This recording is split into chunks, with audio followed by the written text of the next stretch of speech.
হৰিনাম গুৰুবন্দনাৰে মুখৰ সত্ৰ নামঘৰ।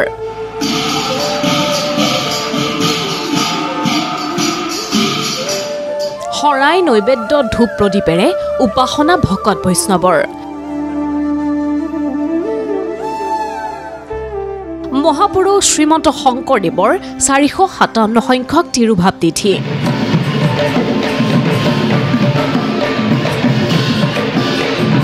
গুৰুজনাৰ বন্দনাৰে উজ্জীৱিত হ'ল ৰাজ্যৰ সত্ৰ নামঘৰ।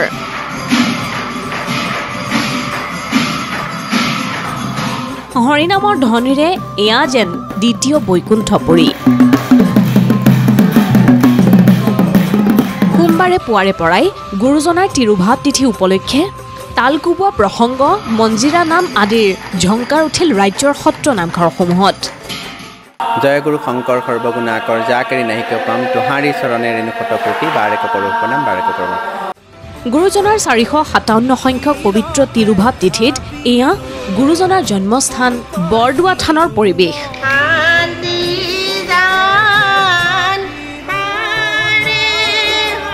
পুৱাৰে পৰা সমাগম ভকত বৈষ্ণৱ আই মাতৃসকলৰ।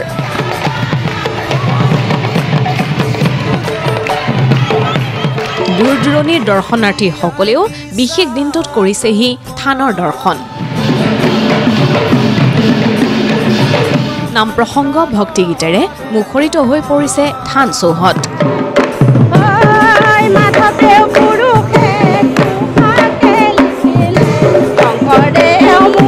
চাকি বন্তি জ্বলাই সেৱা অৰ্চনা কৰি সকলোৰে মংগলৰ বাবে কৰিলে প্ৰাৰ্থনা।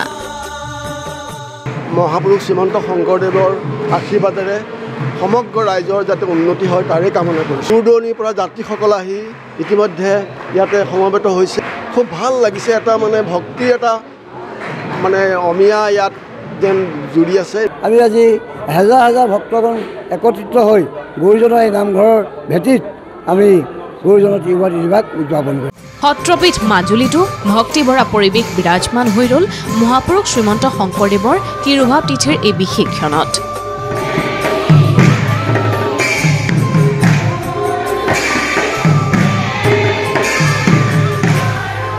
শিশুৰ পৰা বৃদ্ধলৈকে সবে মিলি বিলীন হ'ল আধ্যাত্মিকতাৰ অম্লান জ্যোতিত।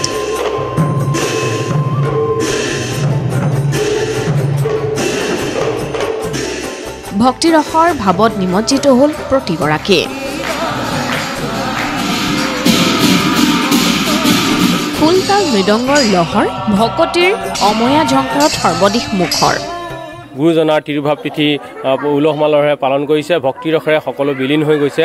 দ্বিতীয় বৈকুণ্ঠলৈ এক প্ৰকাৰে পৰ্যবেক্ষিত হৈছে সত্যদ্বীপ মাজুলীত। যিহেতু 35খন সত্ৰৰ আৱেষ্টনীত থকা এই মাজুলীত আকাশ বতাহ আচলতে ধ্বনিত হৈছে গুৰুজনাৰ নাম কীৰ্তনেৰে। মহাপুৰুষ গুৰুজনাই অসমীয়া সমাজলৈ যি অনবদ্য অৱদান আগবঢ়াই থৈ গ'ল, সঁচাকৈ স্মৰণ কৰিব লাগিব। আজি সেয়েহে মহাপুৰুষজনাক সকলো ৰাজ্যৰ লগতে সমগ্ৰ মাজুলীবাসীয়ে আজি স্মৰণ কৰিছে। মহাপুৰুষ শ্ৰী শ্ৰী মাধৱদেৱৰ জন্মস্থান লেটেকু পুখুৰীতো ভকত বৈষ্ণৱসৱে এই বিশেষ দিনটোত নাম ধৰ্মৰে জীপাল কৰিলে চৌদিশ।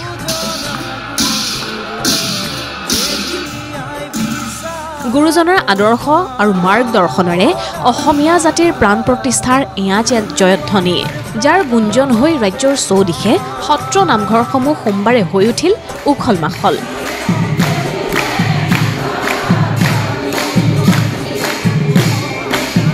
বৰপেটা সত্ৰ, আঠখেলীয়া নামঘৰ, ঢেকীয়াখোৱা বৰনামঘৰ আদিকে ধৰি ৰাজ্যৰ প্ৰতিটো প্ৰান্তৰে সত্ৰ নামঘৰসমূহত একেই আধ্যাত্মিক পৰিৱেশ গুৰুজনাৰ তিৰুভাৱ তিথিৰ এই দিনটোত।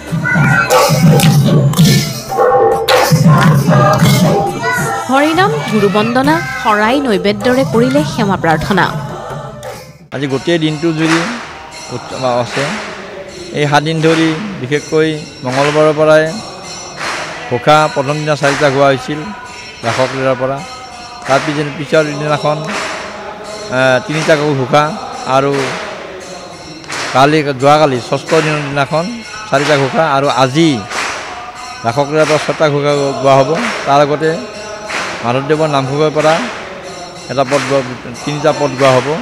আনহাতে এয়া কোচবিহাৰৰ মধুপুৰ সত্ৰ, য'ত মহাপ্ৰয়াণ ঘটিছিল মহাপুৰুষ শ্ৰীমন্ত শংকৰদেৱ গুৰুজনাৰ।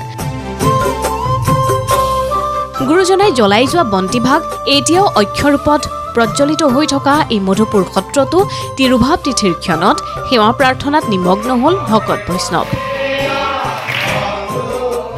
অসমত নৱবৈষ্ণৱ ধৰ্মৰ প্ৰৱৰ্তন কৰিছিল।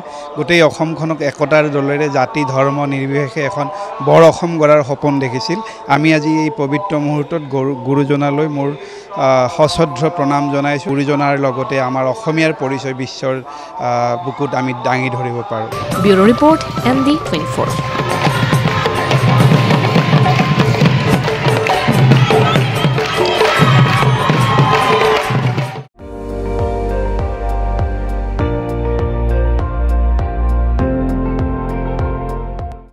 আপুনি চাই আছে ND24, সৰ্বশ্ৰেষ্ঠ নহয় সৰ্বোত্তমৰ দৌৰ।